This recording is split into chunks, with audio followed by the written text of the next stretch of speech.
اس لیے کہ جس شیخ کے ساتھ فیض تم کو جاری ہو، اثر ملے، اس کے ساتھ بحث مت کرو،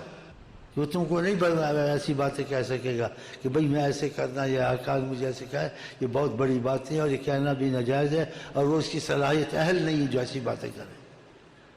وہ کہے گا بھئی ایسا تم حدیث والے پڑھ لو، ہم تو یہی پڑھیں گے۔ حدیث کی دعا نہیں مانتا، اپنی دعا چلاتا ہے، اس کو پتہ نہیں وہ بھی آقا جی کی چلائی ہوئی دعا ہے۔ پھر وہ سوچے کہ اس کے پاس جتنا اثر ہے تمہارے پاس اتنا اثر ہے، جتنا فائدہ لوگوں کو تم سے ملتا ہے، تو پھر اس پر رحمت زیادہ نہیں ہونی چاہیے تھی نا، اگر وہ اپنی حدیثیں بناتا ہے یا اپنے سے اپنے نہیں بناتا ہے۔ وہ خدا رسول کے راز والا ہے، اس پر اثر زیادہ ہے، وہ بحث بھی نہیں کرتے کہ تم پڑھ لو بھائی۔ ایسے بعض مریض بہک جاتے ہیں، شیخ نے دعائیں دیا، اچھا بڑا اثر تھا، چھوڑ دیا، بڑے فلان مول کہ یہ حدیث میں یہ دعا حدیث والی پڑھو، اس کی چھوڑو، وہ حدیث میں نہیں، چاہے حدیث میں نہیں تھی، تم کو شیخ پہ اعتبار جب تم پڑھ دو، ہو سکتا ہے شیخ کو کوئی حدیث مل گئی، تم ایسے کہہ دو،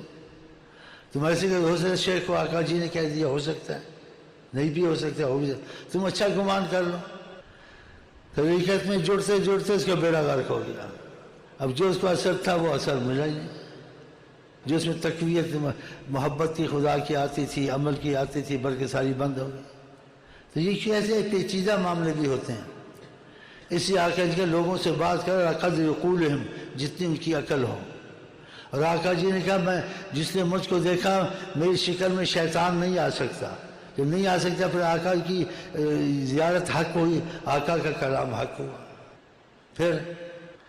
تو اس میں اتنا ہی تم کو اندازہ کرنا چاہیے، جس کے پاس اثر دیکھو چاہے جاہل بھی ہو طریقت میں، اس کا پیچھا مت چھوڑو،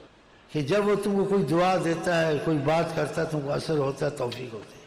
اس کے پاس نہیں ہوتی، تو سمجھو کہ اس کو یہ کیا چلتا ہے یا اس کو کوئی چلانے والے ہیں، بس جن کو وہ چلائیں، وہ جاہل بھی ہو، وہ سلطان اولیاء کہ وہ ان کو چلاتے ہیں نا، ادھر سے اثر ان پہ آتا ہے نا، وہ اپنے سے تو کہتا نہیں ہے، وہ کہتے ہیں بس تم کہہ دیا کر ہم تم پہ راضی ہیں، اور جہاں غلطی کرو گے ہم تم کو بتا دیں گے، تو پھر کیسے اس پر اثر نہیں آئے گا؟ آئے گا نہیں آئے گا، اتنا تیز اثر آئے گا آپ کو حیران کر دے گا کہ اس کا عقیدہ نبی پر زبردست تھا،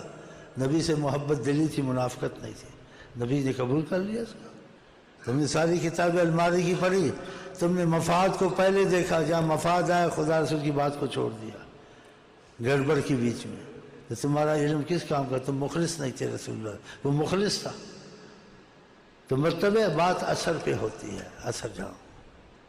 تو خدا کرے ہم آپ مخلص ہو جائیں حضرت محمد مصطفیٰ، اور جو چیز اختلاف ہو اس کو چھوڑ دو۔ قرآن نے تم کو کہا، حدیث نے، اگر یہ پرہیزیں کرو گے تمہیں دیکھنا کتنا تیز فائدہ ہوتا ہے، اور تم خود مان جاؤ گے کہ فائدہ ہوتا ہے۔